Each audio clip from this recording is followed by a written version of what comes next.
Umabot sa 13 fire trucks. Rumesponde sa sunog sa residential area sa Barangay Tejeros sa Makati kaninang hapon. Isa ang sugatan. Umabot sa ikalawang alarma ang sunog na napula matapos ang halos 2 oras. Don't move, don't move, don't move, don't move. Bureau of Immigration, Bureau of Immigration. You have your passport with you? No, I don't. Okay, just cooperate, okay? We're agents of Bureau of Immigration Fugitive Search Unit.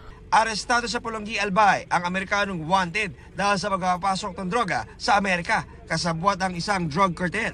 Sinusubukan pa naming makuha ang panig ng dayuhang pugante. Inaalam din kung may kasabwat siyang Pilipino.